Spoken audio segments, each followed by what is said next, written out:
Guys നമ്മളിന്ന് ഇവിടെ വന്നിട്ടുള്ളത് ഒരു ബീഫ് നാളികേരം റോസ്റ്റ് ആയിട്ടാണ് കേട്ടോ. അപ്പോൾ അതിനായിട്ട് ഞാനിവിടെ 1/2 കിലോ ബീഫ് നല്ല പോലെ കഴുകി എടുത്തിട്ടുണ്ട്. അതിലോട്ട് ഒരു 10 ചുവന്നുള്ളിയും 10 വെളുത്തുള്ളിയും ഒരു കഷ്ണം ഇഞ്ചിയും ചതച്ചതും ഒരു തക്കാളിയും അരമുറി നാളികേരം കൊത്തിയതും ചേർത്ത് കൊടുത്തു. 1/2 സ്പൂൺ മഞ്ഞൾപ്പൊടിയും 1 സ്പൂൺ മല്ലിപ്പൊടിയും 1 സ്പൂൺ മുളക് പൊടിയും 1/2 സ്പൂൺ മസാലപ്പൊടിയും 1 സ്പൂൺ കല്ലുപ്പും 1/2 സ്പൂൺ കുരുമുളക് പൊടിയും ആവശ്യത്തിന് വേപ്പിലയും ചേർത്ത് നമ്മളിത് നല്ലപോലെ മിക്സ് ചെയ്ത് 1/2 മണിക്കൂർ മാരിനേറ്റ് ചെയ്ത് മാറ്റി വെച്ച് അതിനുശേഷം ഞാൻ 1.5 ഗ്ലാസ് വെള്ളം ഒഴിച്ച് ഇത് വേവിച്ചെടുക്കുകയാണ്. 4 വിസിൽ ഹൈ ഫ്ലെയിമിലും 4 വിസിൽ ലോ ഫ്ലെയിമിലും ഇട്ടിട്ടാണ് ഞാൻ ഈ ബീഫ് വേവിച്ചെടുത്തത്. ബീഫ് നല്ലപോലെ വെന്ത് വന്നതിന് ശേഷം നമുക്ക് പാനിലോട്ട് ആവശ്യത്തിന് വെളിച്ചെണ്ണ ഒഴിച്ച് കൊടുക്കാം. അതിലോട്ട് ഒരു സബോളയും ഒരു 5-6 വെളുത്തുള്ളിയും ഒരു കഷ്ണം ഇഞ്ചിയും 4 പച്ചമുളകും വേപ്പിലയും ഇട്ട് ഞാൻ നല്ലപോലെ മൂപ്പിച്ചെടുത്തു.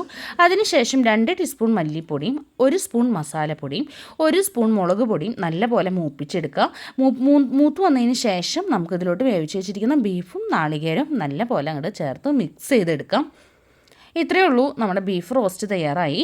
ഇത് ഞാനിവിടെ കുറച്ച് ചാറോട് കൂടിയിട്ടാണ് എടുത്തിട്ടുള്ളത്. ചപ്പാത്തിയുടെ ഒക്കെ കൂടെ കഴിക്കാൻ പറ്റണ പോലെ നമ്മളിതൊന്ന് ചാറ് വറ്റിച്ച് കഴിഞ്ഞാൽ നമുക്കത് ബീഫ് റോസ്റ്റാക്കി എടുക്കാം. അപ്പോൾ എല്ലാവരും ട്രൈ ചെയ്ത് നോക്കുക. എൻ്റെ ചാനൽ സബ്സ്ക്രൈബ് ചെയ്യാത്തവർ സബ്സ്ക്രൈബ് ചെയ്യുക, ഷെയർ ചെയ്യുക, ലൈക്ക് ചെയ്യുക, കമൻറ്റ് ചെയ്യുക. അപ്പോൾ എല്ലാവർക്കും ബൈ.